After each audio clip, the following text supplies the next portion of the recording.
let's make a start. I'm sure you've got some things you want to share, talk about. So we'll go from there until you run out of things to talk about. So. Well, I guess yesterday and today, Gnosticism has presented itself to me, and some of the things that I've been reading of the Jewish teachings. And so I thought, okay, what is Gnosticism? What is the Gnostic? So in some places, it says that they believe that the world was created by an imperfect being.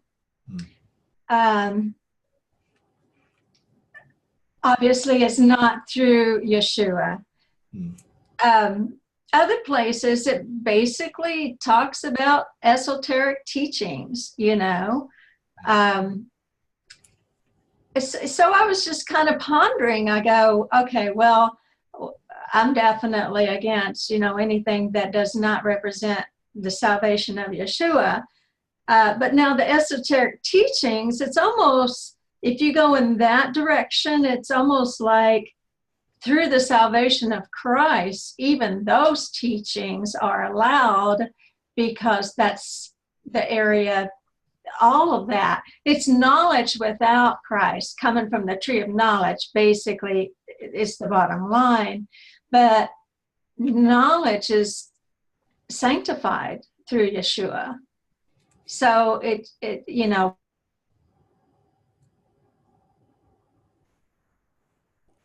while we would never call it Gnosticism, it seems like we delve into that area. Yeah, I mean, I think there's a difference between hidden knowledge in the things we don't yet know, that we're seeking for revelation in our relationship with God, than Gnostic knowledge we are hiding from people to maintain a position or to have power over them and everything else. And for some, a lot of it was, we are better than everyone else because we have this knowledge. And it's about the motive of the heart of those people in using that knowledge to elevate themselves above others. Whereas knowledge in itself is just knowledge. It's what you do with it. And if you're using it to elevate yourself, then obviously you're not humbling yourself under, you know, the relationship with God that we have. So I think, yes, there's the Jewish Gnostic stuff, which is a very specific thing. And then there's general Gnosticism, which, you know, I don't like, because I don't like people hiding knowledge. If they've got it, share it. Freely we've received, freely give. You know, so I tend to share things openly. You know, if I don't have permission to share something, it's not because I want to hide it. It's just I don't have permission, or I might not even be able to share it yet. There are certain things that I've experienced that I don't know how to explain or to share, which is different from, well, I know the truth and I'm going to hide that truth from you, because if I know the truth and you don't, then I'm better than you. And I'm going to keep you in a place of submission to me. Right. And that's, you know, and I don't like that. And I don't like where people have truth and won't share it deliberately to keep people in the dark. Because I think that's just, you know, selfish. And I think it's coming out of the wrong path. You know, I do believe there's so much hidden knowledge, but it's not hidden from us. It's hidden for us.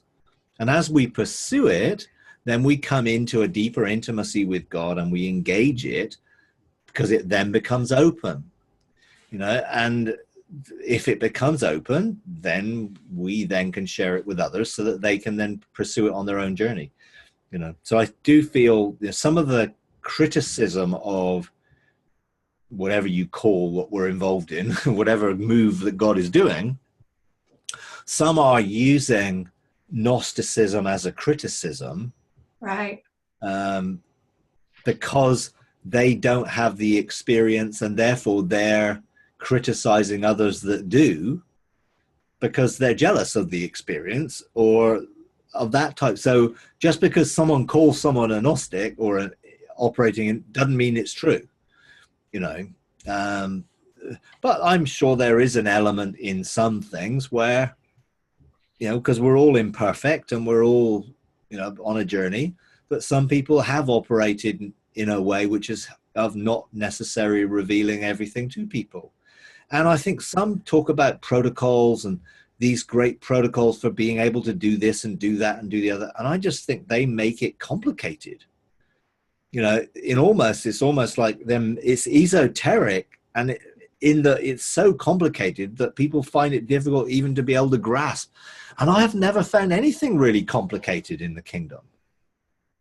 You know, I've never really found anything that's complicated. It's just some things I didn't understand or didn't know. And then when I knew them, it was like, oh yeah, that makes sense now. And rather than, okay, well, here's the 34 protocols you need to follow to be able to get into this courtroom. And it's like, well, who's going to jump through those hoops every time? And I don't find personally, I've never experienced anything like that. Yes, there are a few protocols that, hey, you can do this in this court, and in this court you can do that, and you can do it. But it isn't like you have to go through this ritual to get into it.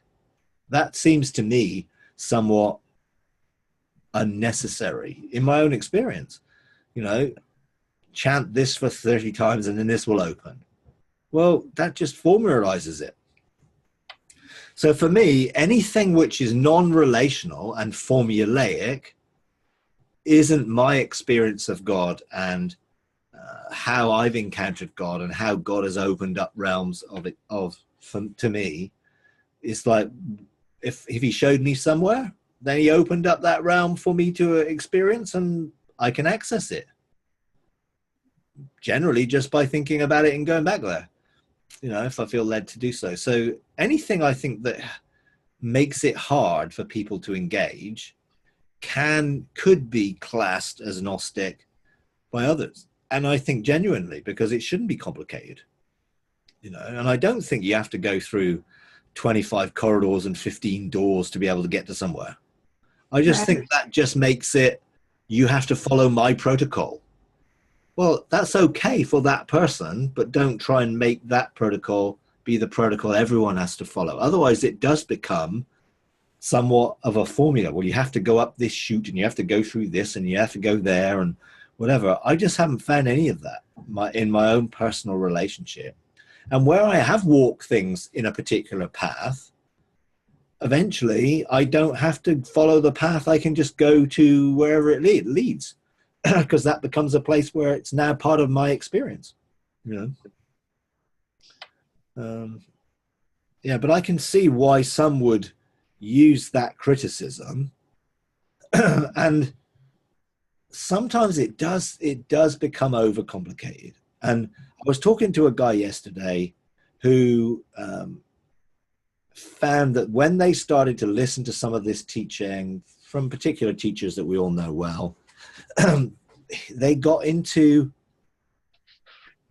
losing the simplicity of what they had before and thinking that, oh, now I have to do this. And I think particularly in the thing of the sort of teaching that says you have to see it, and that hearing God talk about it isn't enough because you could be deceived by just hearing, I think can put people into bondage.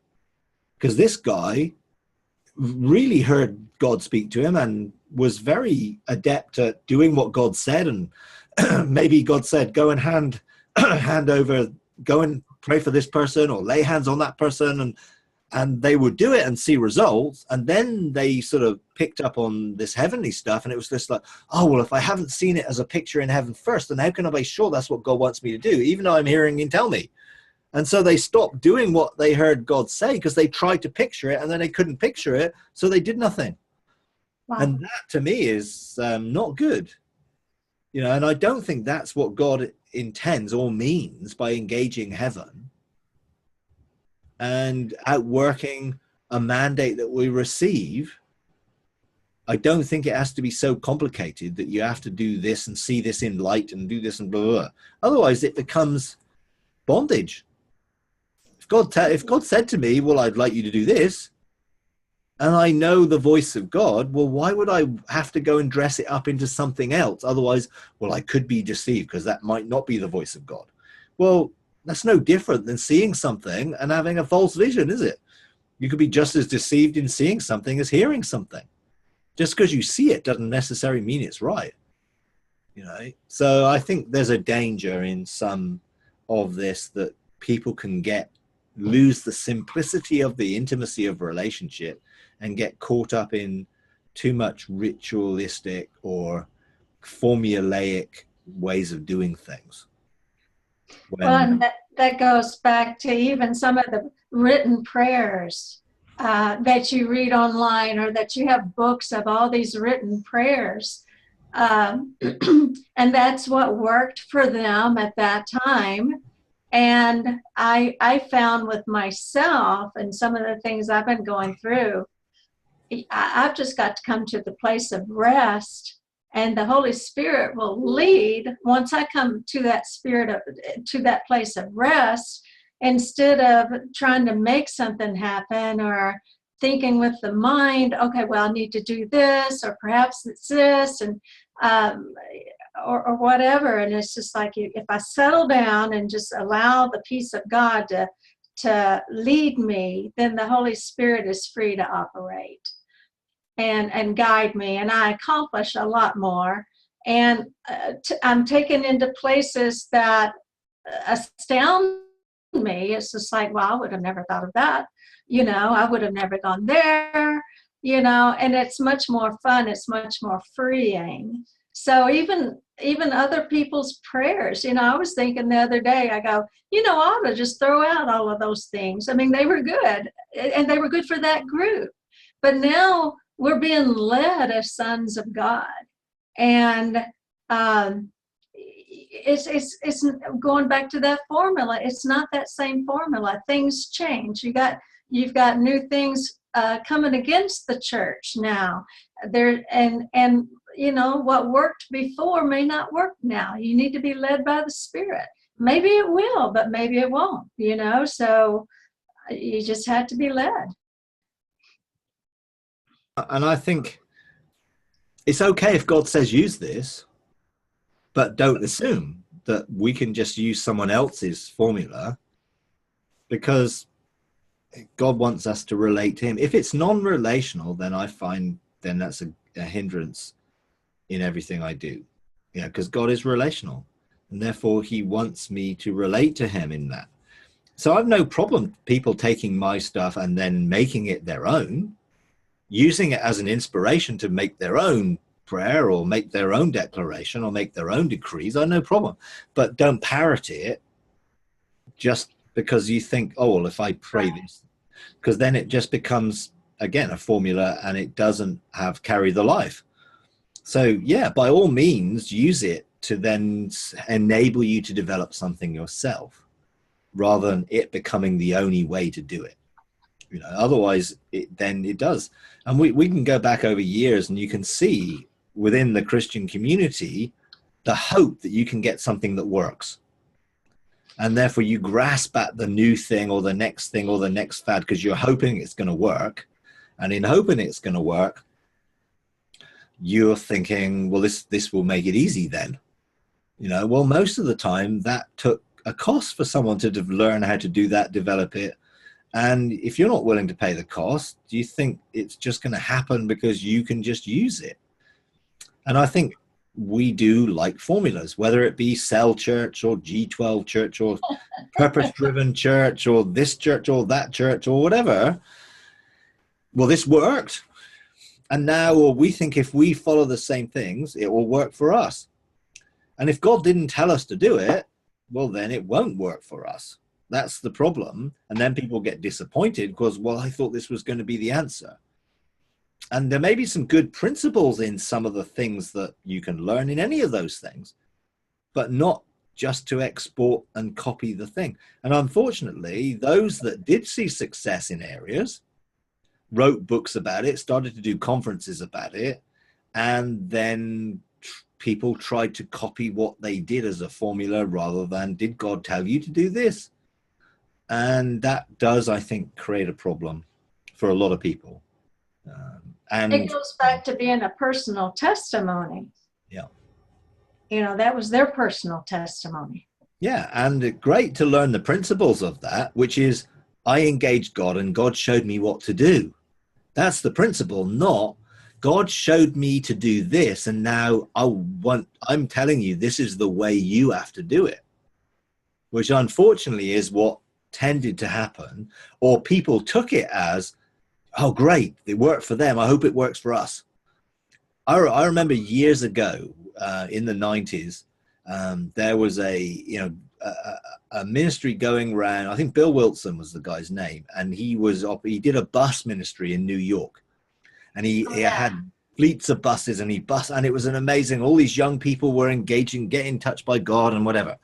And then he wrote this book, and then he started doing conferences, and then other places started to do bus ministries, and most of them didn't work because they were just copying the formula, not the principle. Hey, God showed this guy to do this specific thing. Go and seek God so he can show you what to do specifically. And that is different, But there is a weakness, I think, amongst the church in that we've developed this whole thing of, well, here's the expert is going to write the manual and the book, and now you just have to copy the expert's manual and you'll be able to get the expert results like the expert did.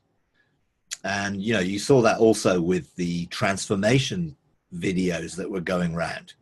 And, oh, this amazing, they did this and they did this and this amazing happened and this happened. And here in this place, they had fruit, carrots that were 3 feet long and everything grew and blah, blah, blah, blah.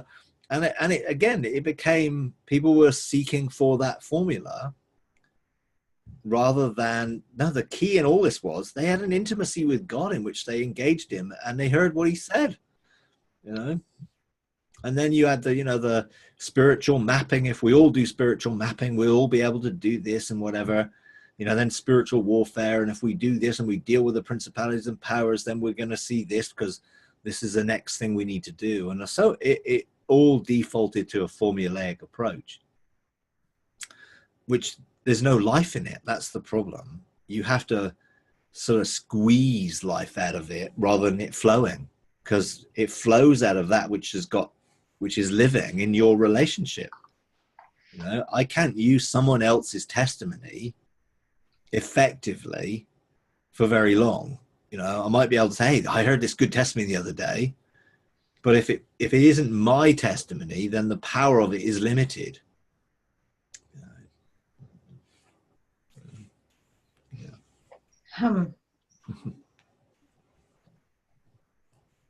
Yeah. Well, it also goes back to, I had to gather my thought because I started paying attention to what you were saying about the testimony.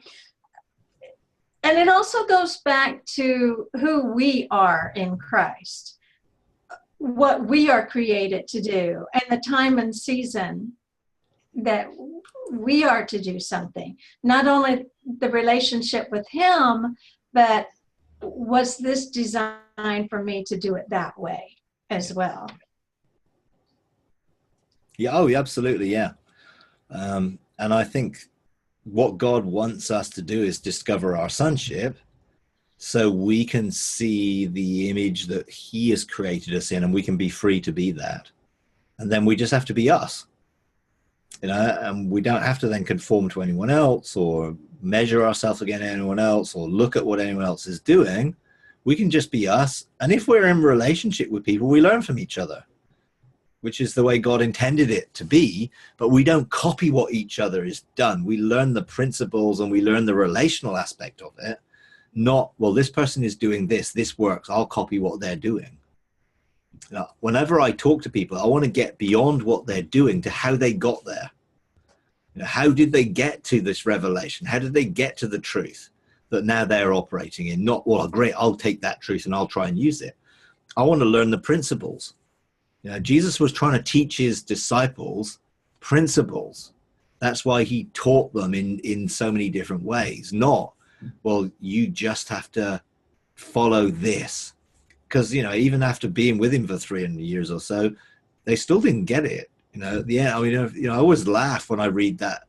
Remember, John and James, oh, shall we call down fire from heaven onto this village, and because they rejected you? And Jesus is almost like, oh, come on, have you not yet get it?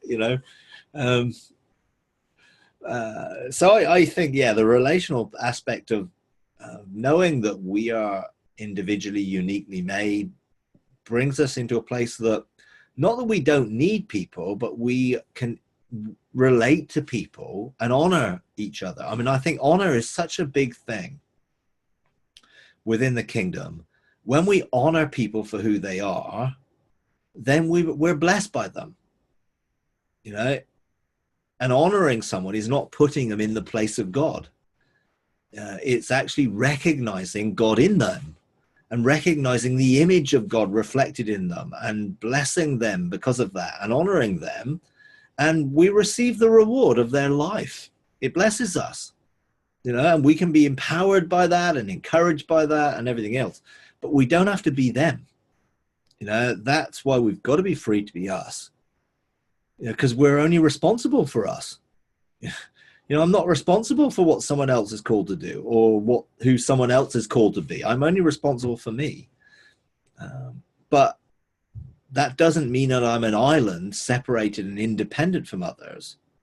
Relationally, we're there to support one another and encourage each other, but to encourage each other to be us, not to be somebody else. And I think that's the key in a lot of this.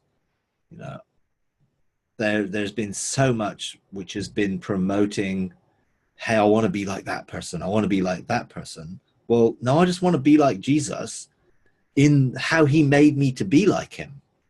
Because I've been made to be conformed to his image, which means I'm not supposed to look like him physically, but in his sonship, because I'm a son. And if I'm free to be as a son, then things can flow out and work out from there. Yeah.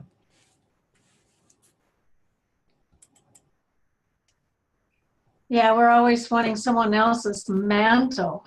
The mantle of so-and-so is being passed down to you, or you're going to be the next so-and-so. I don't want to be the next so-and-so. I want to be me. No. Yeah, and it, obviously you do have sort of Elisha and Elijah and that sort of thing. But Elisha was able to do more than Elijah did. He was able to be him.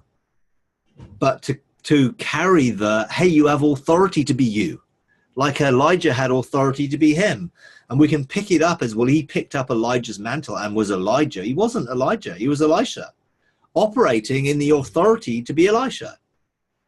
And he did double the amount of miracles and stuff, and I think it's learning the principle, not to copy a formula. And I think that's key for everything that we do. We don't have to be like somebody else. And that doesn't make us proud or arrogant.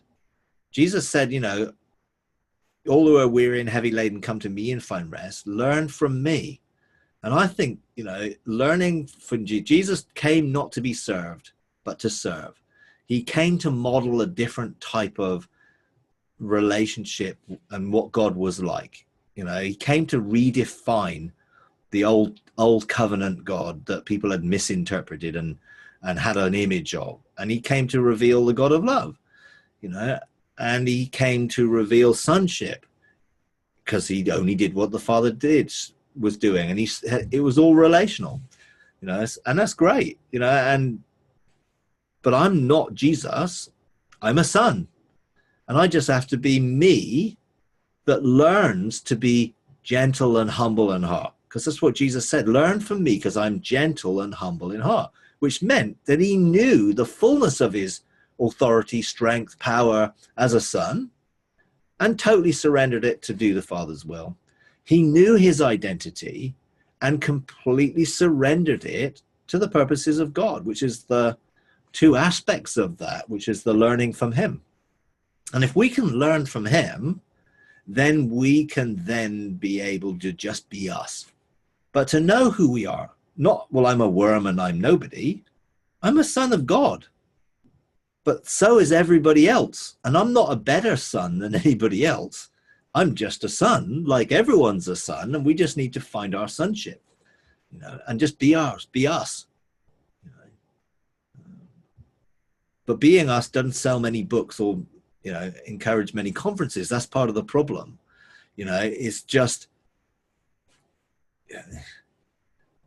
that's the problem with the Christian community. We've developed a celebrity culture, and in a way, which puts people on a pedestal, and then either, well, I couldn't be like that. Well, you don't have to be. Or, well, I want to be like that, and I'm going to pursue doing things the way they do it, rather than just, hey, they're them. Don't put them on a pedestal. Honor them for who they are, but realize that they're a son just like I'm a son.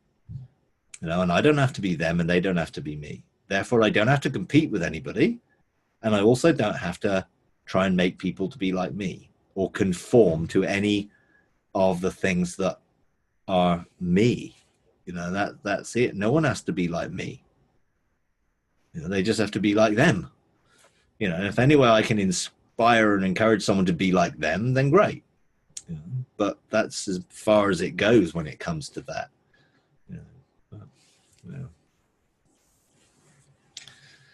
Okay. All right. Well, it was nice to see you, Pamela.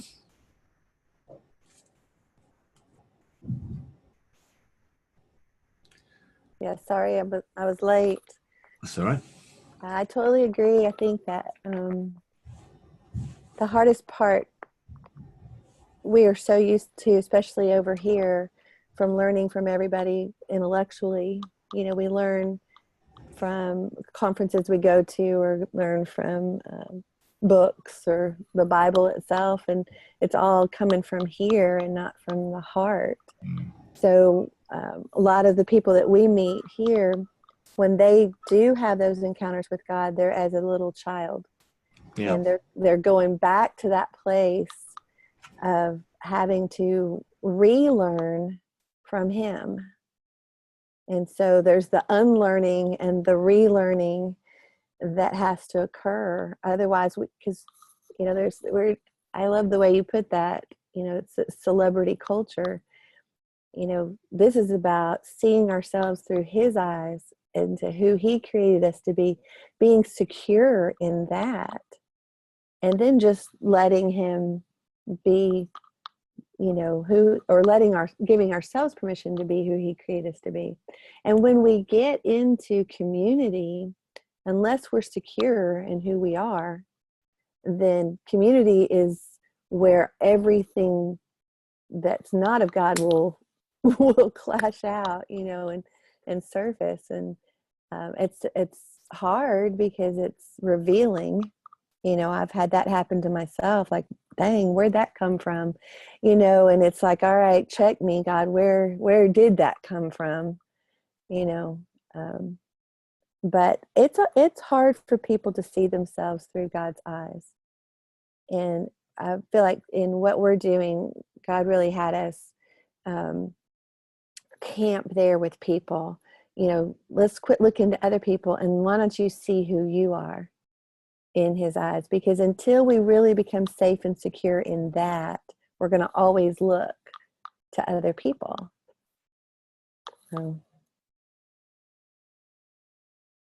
Absolutely, yeah. And this is how the whole system has worked, unfortunately. It's been designed to get you to look at other people. Now, I know Paul said, look at me as I'm like Christ, but that's what he meant. See God in me, and that's great. Follow God.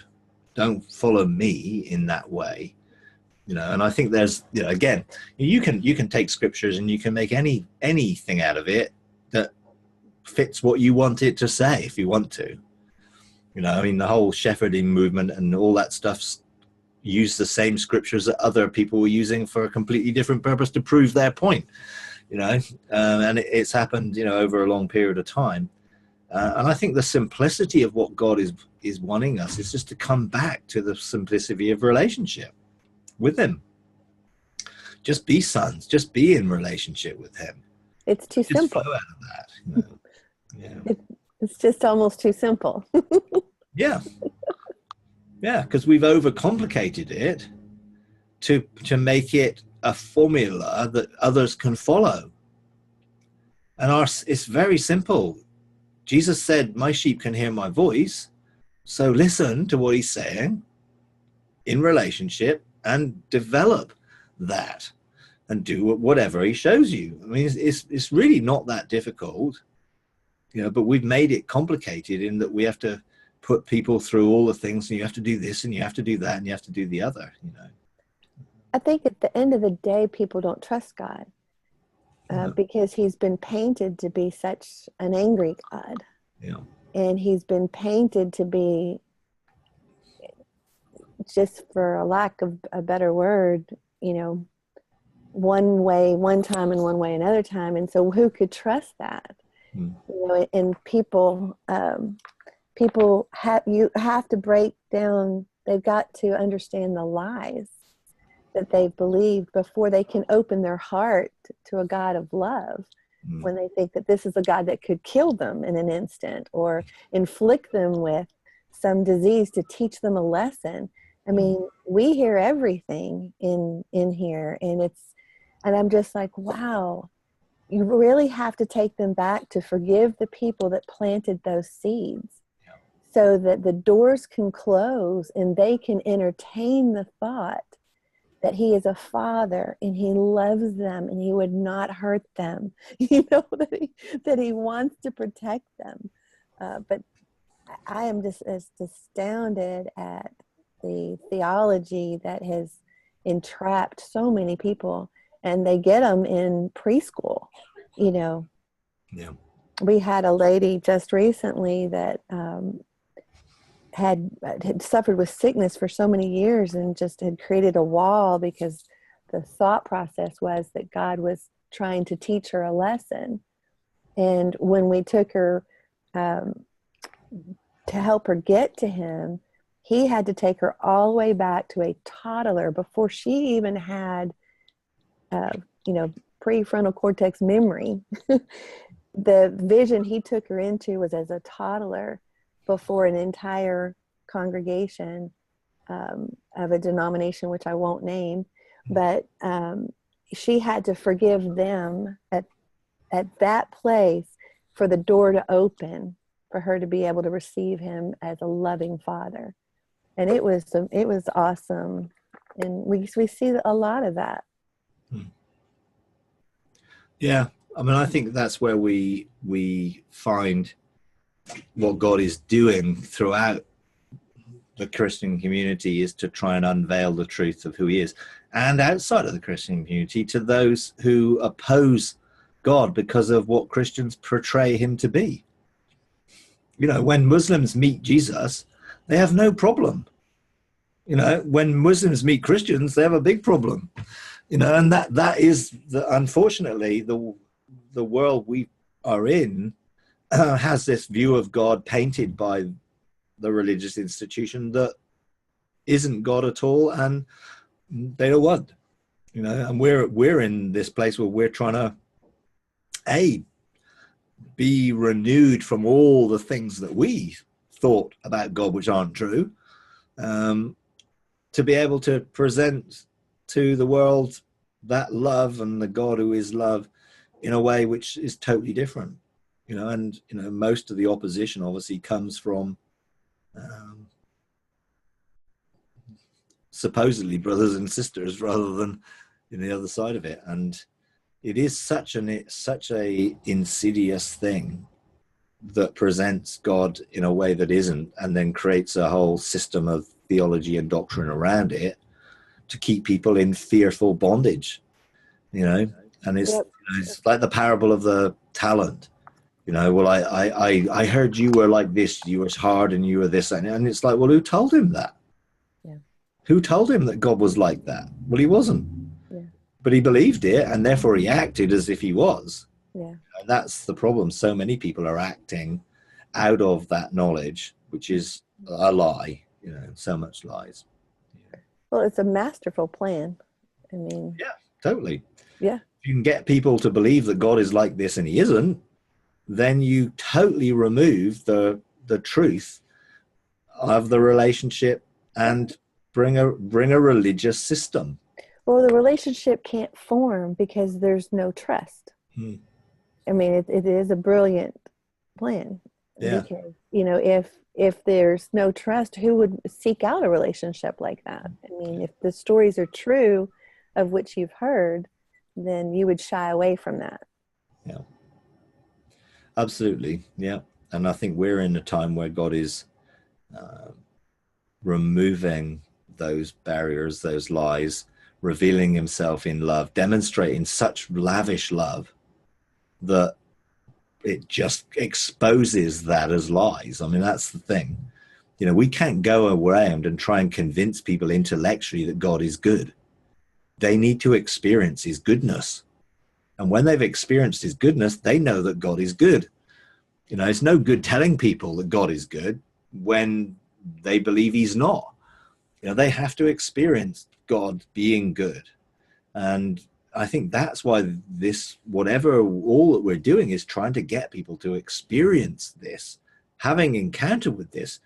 Then you're not reliant on someone else's testimony or someone else's knowledge or someone else's beliefs.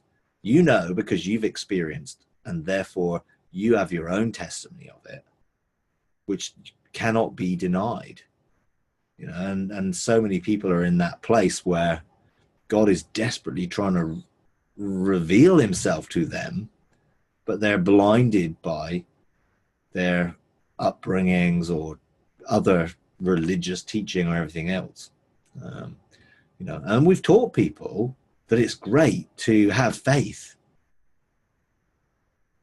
And that faith is something which is blind. You know, it's like, just believe it. Just have faith, just believe it. Well, no one in the Bible just believed it. You know, it's like the disciples didn't just believe Jesus. They hung out with him. They knew him. You know, Moses had a burning bush experience with God. He just didn't believe because someone told him.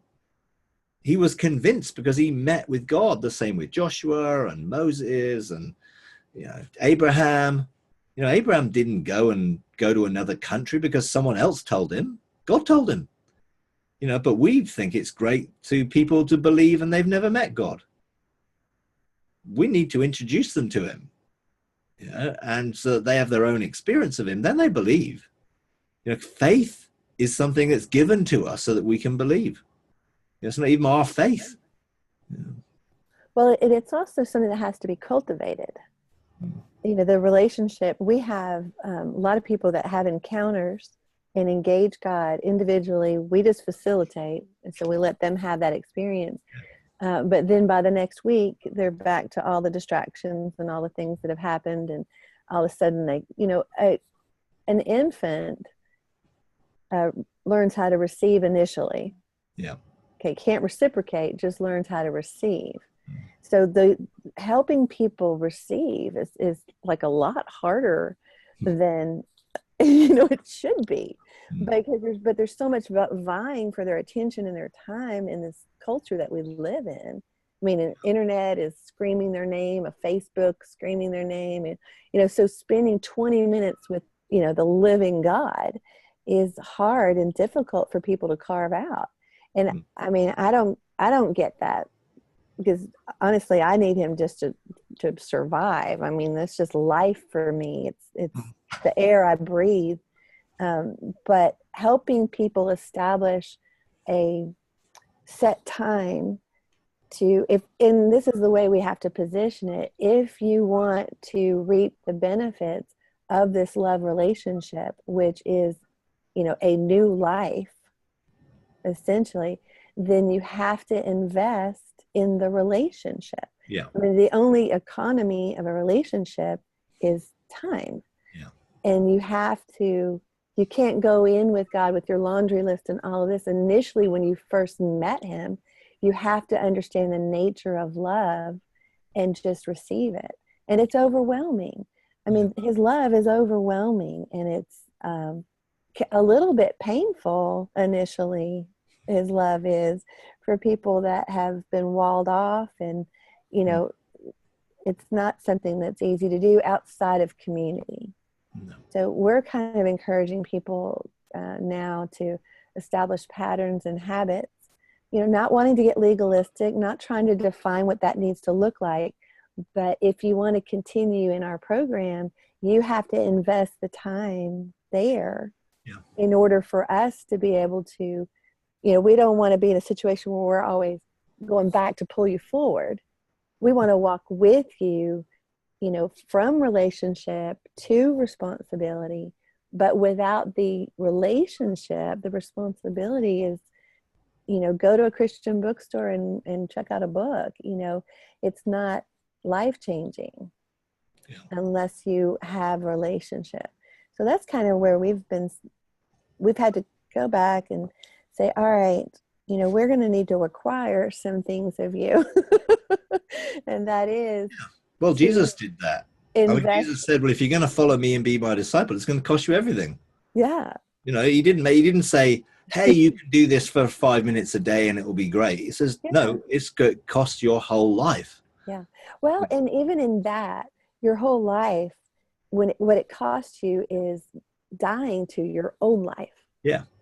Right. But for people that haven't felt safe, and I understand this, I get this, you know, you're having to let go of all your self-protection mechanisms that have kept you alive to that point.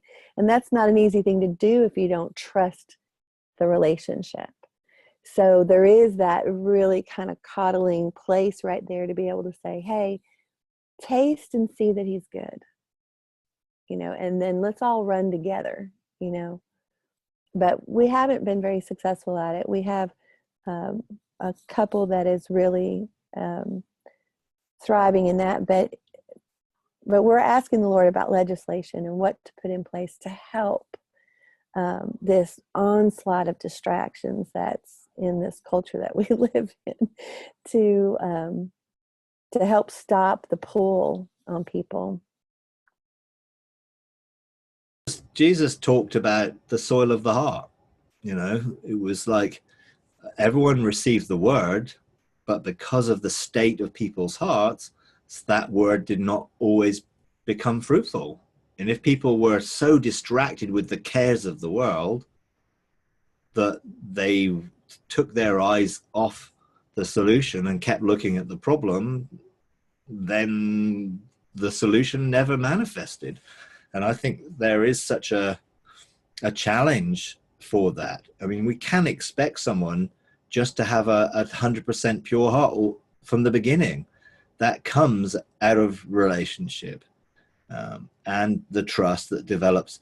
And it's not easy to get somebody. I mean, look at Jesus. I mean, he did all those amazing miracles, and you know, he was a rabbi that was recruiting people to follow him, which was not the case for most of the rabbis. They restricted who could follow him. But then people said, well, just let me go and bury my dead. Or I just bought some oxen. I need to make sure they're looked after. And, you know, and then Jesus was like, well, you know, if you're going to follow me, count the cost. You know, it's going to cost. And if you're not, don't put your hand to the plow and then turn back. Or don't start building a tower and then run out halfway through. Before you choose this route, weigh the cost. Are you willing? And I don't think it should be a problem for us to present that to people. Not in a legalistic way, but to present it. You're never going to have a relationship with anyone that amounts to much if there's no quality time invested. There has to be quality time invested. And I think we have to point the relational nature. This isn't a quick fix religious thing that will just sort your problems out and then you'll be fine. And then you can carry on living your life just without the problems.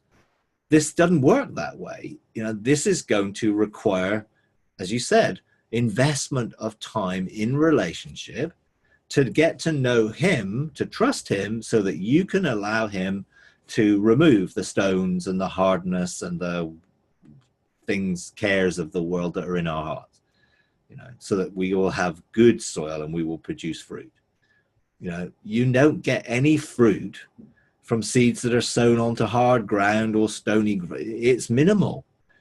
You know, it just doesn't happen, even in the natural world. You know, you wouldn't expect people to throw a whole load of seeds off the Grand Canyon or something and then expect to go down in a year's time and pick up all the harvest. It just wouldn't happen, would it? You know, the farmer invests in the soil, fertilizes it, waters it, weeds it, removes the stones for it, tills the ground, makes it ready to receive, you know, and that comes in relationship with him. He will do that if we allow him to and give him the opportunity to. Yeah, that's good. Thank you for that nugget, because that's a good way to help people, because after they encounter him, they want it all. Yeah. Immediately. And when it's not there, I think that's what causes the discouragement. Because I'm always, my thought process is, oh my gosh, I mean, you just met love himself. What else would you need? But you're right. They would need the encouragement to stay in there as he cultivates the soil. Yeah. And what we're finding is those that are investing the time, he is drudging things up that they don't necessarily know how to handle or what to do with. Yeah. So when they come in and meet with us, we walk with them through that. And so they're learning the process of, you know, because they thought it was all, okay, well, it happened all at once, because that's what we've sold here. Is that, okay, you're saved. Wow, everything's great. You know, and then people find out, well, wait a second. And with us, the salvation's not the point. The encounter of meeting God is the point. But that's a great way to position to them to take that parable and say, okay, now let's give him time to remove the stones and to pull out the things. And interestingly enough, when you were saying that too, you notice people are so tight and nervous, and you know, it's really hard to weed a soil that's, you know, that's hard. So really even helping people to relax and, you know. And, you know, we talk about giving our heart to God. Well, that's exactly what we're doing. We're saying, here's my heart. You deal with the soil. I'm giving you permission. Not, well, I'm going to go now. I'm going to get a rake out and I'm going to try and rake. I'm going to start digging in this hard area. No, let him do it. Because that's where the relationship develops. Otherwise, we're just doing another DIY job on ourselves. Oh, I've got wrong things in my heart. I better sort them out. No, just in relationship, allow him to do it. Let him be the farmer that's preparing us to be fruitful.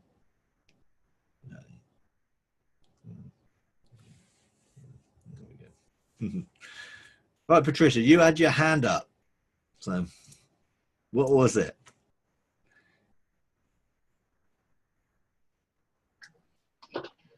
Well, in the midst of all that now, I was wondering about,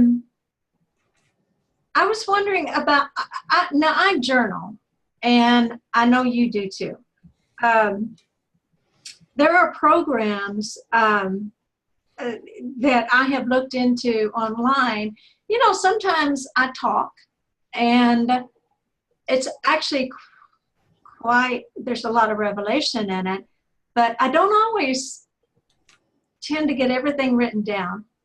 And so I checked into some programs that could, you know, journaling type that would possibly record as I do that. But then a lot of them, they don't have the security online like they should. And I was wondering, are you aware of any type of journaling program? Do you use anything other than pen and pad, or how do you do yours? Yeah, I don't write on paper. I use a tablet which has got a pen, and I use a program which it recognizes my handwriting, or I use a Swift key thing that basically I don't have to take my pen off the paper when I'm writing. So I record everything, and I use the tablet, and then it turns it into a file on Evernote, which then I can then cut and paste into Word. So I have a journal, which is a monthly journal, and each day I will save the file in Evernote, and it automatically ends up on my desktop version. I then cut it into Word, and I have a monthly, and then I have a running yearly journal. And I'm just going over my journals now, because this time of year I look at, well, what did God say to me last year? What did I do? You know, sort of look at, okay, this Vision Destiny series thing of, you know, and I do have a lot of journals, but what I've learned to do is journal with my eyes open and not break the flow. So I have conversations with God. I'm engaging God. I'm in an experience that I am writing out without having to sort of like close my eyes, experience it, and then go back to try and then remember. I do it on the go. And I found that I've practiced that so I don't lose or get distracted or lose the flow of it. So I just write it out, and then it gets saved in a format that I can use, basically. But I do have I use a Samsung Galaxy Note, which is a tablet which is designed for writing or for using a pen to do it. The program, I mean, I do have programs which will record it, you know, in voice, but I find that if I speak it out, you know, it's distracting because I'm speaking out what God is saying. Well, I don't need to speak out what he's saying because I can hear it in my head.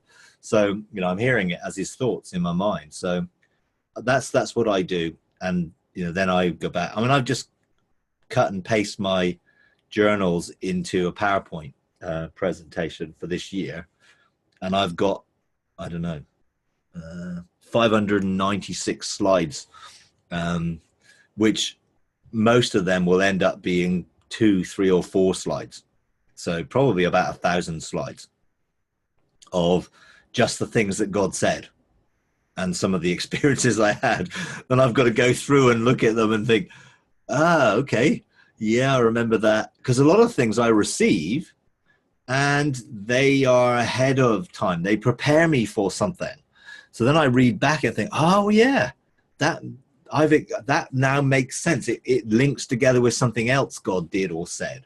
And I find themes in them and different things, but it's a lot. It's a lot.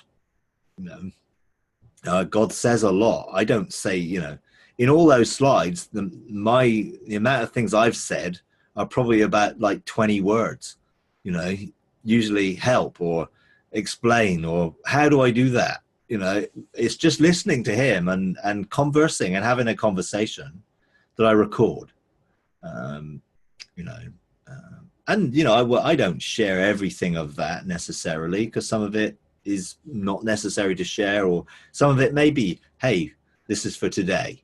But a lot of it is in preparation, and God will say something to me. Like today, he said, right, you know, in 2 years, you're going to go into another season.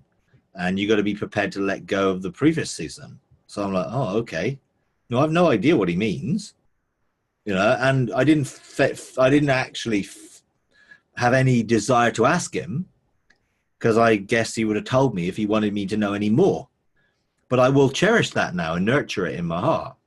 So I will then, in relationship with him, allow him to get me ready for whatever that is. Whether that's a major change or whatever it might be, I am cultivating and setting the desire of my heart on it. And therefore, I'm open for whatever he needs to do in that process, whatever that is in the next 2 years. You know, because it's incubating in me. Yeah. And so a lot of things I find, you know, like it was interesting that as I've been doing this, it triggered some memories of some things that happened in 2010. And so I went back to my journal in 2010 and I read something there, and it was just like, I hadn't read it since. And it was really, really profound, but I didn't understand it then. So I just wrote it down and left it because I didn't understand it. And now I went back and looked at it and thought, oh yeah, now I really can actually share this and explain it. Because in that 7 years, my experience in relationship has opened up what that really meant. But I had no real understanding of what it meant 7 years ago. I just wrote it down. But it came back, and I find that that's what God does. He plants a seed, he's nurturing it, and when it's ready to go to the next stage, it will be brought back to mind, or I'll come across it or whatever, because I didn't have any notion of it until I was reading something that he said to me last January, and that triggered this to go back. And it was just like, so much of what he was talking to me last January was about love and experiencing love and all sorts of dimensions of love, and then that triggered a conversation I had with God, in 2010, where I asked him to explain love, and he explained it, and I didn't understand anything he said. I listened to him for about an hour. I listened to him for an hour, and I recorded this conversation, and I really just didn't get it. It wasn't that I didn't understand the words. I just didn't actually understand what he was saying. So then, now that I've gone through a whole process of love and experiencing love and feeling love and being loved and living in love, when I went back and looked at it again, it was just like, now I've experienced what you were trying to tell me then. Because I hadn't experienced it, I couldn't fathom it. It was beyond me at that point in time, but now it isn't beyond me. So you can see sort of patterns of growth that come, and journaling helps that, because it's always there and it can always be brought back to mind when it's needed. And I don't analyze my journals. I don't go over them every month. I write them out. They're monthly, and some of them are significant things, and they affect what I'm doing during that time. Most of it isn't. I don't ever read it until I go back to it. And then when I do, then usually at the end of the year or the beginning of the next year, then it all starts to come together, because God is preparing me ahead of time. So what he had said to me last January, I'm ready to share that with people this January, because now I have some level of experience with what he was sharing. And I didn't sort of, okay, now I need to try and work out what love is, and I'm trying to figure it all out. I just receive it, and I write it out. I'm there, and then it begins then to come into a form which, is shareable with others, a year later. Yeah, that's what Ian says, that he starts teaching the body maybe 4 years, 3 years, or however many years after he receives the revelation, and it has to be worked out through him. Yeah. So yeah, my biggest problem is retrieval, in a hardback journal. Oh, it is. My writing is so bad. I would spend most of my time trying to figure out what I wrote. So that's why I use a recording device which can turn it into English and actual, text, because so then all I have to do is search, so, if I have a running journal, so the whole 12 month is in one file, and I have monthly ones, and I can just search that for, let's say I'm looking for love or looking for grace or something. I search it, and it will show all the occasions where love was mentioned or this was mentioned, and I can begin to pull them together. I would never be able to do it with a hard based journal. I just couldn't do it. It would have never worked for me that way. And I understand, some people have got really neat writing, but it's really hard to scroll back through a whole, as I said, I've got like 600 PowerPoint slides to try and read all that and try and remember where something would be so difficult. Yeah. Well, that's why I started searching last year. And then after I purchased the program, I started reading more reviews, and they were just saying, it just was not secure whatsoever. And they were saying that notes on Apple would be more secure than to use an app. And So then I continued with my journals, and finally I did, let me see, I did this with one of mine. I started putting the highlights on the cover until I could find a method that would work for me. Okay. So you use Evernote, and then yeah, I basically use a program called Lecture Notes, which is what I record where I write or use a keyboard type thing. So that produces a file which is on my tablet. That doesn't go anywhere. What was that program again? It's called Lecture Notes. Lecture Notes. It's a very cheap little program, but then that automatically shares it with Evernote or OneNote or anything that a PDF file. I can tell it to export it in any format, and then it goes into. I use Evernote because that's easy to coordinate between all the machines I use, laptop, desktop, and everything else. But it's pretty secure. I mean, it's basically got I don't care if anyone found it because most people would have no clue what it meant. And if they did, they're only going to be blessed by it anyway. So I'm not writing anything which is in any way sensitive in that sort of way. So I wouldn't really care if anyone saw it or not. But it is pretty secure. You got a password, it's, who's going to want to hack me, in that sense. And if they did, they're only going to get blessings from God and conversations from God. So I'm not really that bothered about the security aspect. But Evernote to me is, who's going to be able to see my Evernote account unless they've got my password, so it is pretty secure. So how do you deal with your personal issues that you don't put on there? Obviously, even you have personal issues. Yeah, but I don't really care if anyone saw my personal. I mean, no one does see it because no one can see it. But if they did, I wouldn't really be bothered because I tell people about my personal issues anyway. So right, yeah. So I'm not really. At that point, by the time it's written down, it's already forgiven. It's in the past. I mean, in a sense, I don't journal forgiving people type stuff. I'm journaling my conversations with God and my relationship with God. If I need to forgive someone, I just do it and deal with it. I don't necessarily record that type of things, but I will share, where God starts to point out things in my life that he wants to deal with. I mean, I just write down what he says. And if he's sharing an area of my heart or whatever, or unveiling something, then that all goes down in the journal. But I wouldn't put someone else's name in it that I needed to forgive or something like that, because I just deal with that and on the fly. So if I need to forgive someone, I do it straight away. I don't wait generally to deal with it. I deal with those sort of things in my daily general relationship and walk with God.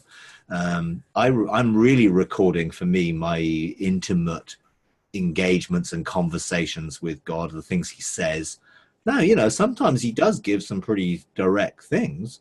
And, he's given me some warnings that I'm, whoa, that's quite heavy. So, and I have to then sort of like, oh, how do I share that? But sometimes I'm just going to say, well, this is what God said. My responsibility is to say, hey, God said this, and take note of it or not. I don't sort of get too head up about it. But, I wouldn't generally share it until I knew it was the time to share things, which is generally, for me, is usually the beginning of the year. Coming towards the end of the year, I start to sort of gather my thoughts and begin to look at, the previous year and review it. I review the things God said the year before, and am I living that? And then I'm sharing, God said this last year because this is going to apply for next year. That's the thing. What I'm sharing in Vision Destiny 2018 was the things that God said to me in 2017, which were probably the things I did in 2017 were relating to the things that God said to me in 2016. So I share, hey, these are some of the things I did. Some of the things happened, I had these, but I'm really looking at what God shared with me is really for this year now, for me to share with people, So I'm reviewing, what do I need to share? How do I share this? In what way? And generally, you know, I'll just, you know, pull them together into all these slides and find out how many slides there are, and then start with the first one and keep going until I finish, basically. But I won't necessarily have every slide and share everything, because some of it is not necessary for people. You know, some of it was more something for me in a particular situation, which I'll deal with, whatever, you know. But I do find it helpful to be able to cross-reference it and to search stuff, because you can search in Evernote easily, and you can categorize things in Evernote. I don't use it that way. I just use it as a transport medium for to get it saved, and I copy it into Word on my hard drive, so no one really can access that. It's available on all my computers, but no one would know anything about it until I share it, really. But you know, Thank you. yeah. But you know, journaling is really, really key. I find, to cement something in my spirit and to carry it in my heart, and then, you know, it all then begins to make sense at some point, you know, and I don't have to analyze it as I'm going along. I found, you know, that was better. And I find that certain times of the year I get a lot more downloaded conversational things with God than others. You know, usually in the middle of the year, you know, I have a sort of pretty major download of stuff that God starts talking to me about. But generally, you know, I was going to publish sort of my conversations with God, but I thought there'd be too many volumes of it. so I sort of put that on hold. But I have finished the book I was writing. So I have finished actually writing sort of the first part of my testimony in terms of my journey. So I'm hoping to sort of publish that this year. You know, because one of the things God did say to me last year is get on with it. Do it. So I'm like, okay, all right. And then 2 or 3 other people actually prophesied when I went to certain places. I see you writing books. I see in heaven there's a room full of books that you've written. And I'm like, oh, okay, all right. Because I'm not really a writer, you know. I like talking, but writing is not really my thing, you know. So actually sitting down to write is not a simple process for me. You know, some people just love writing.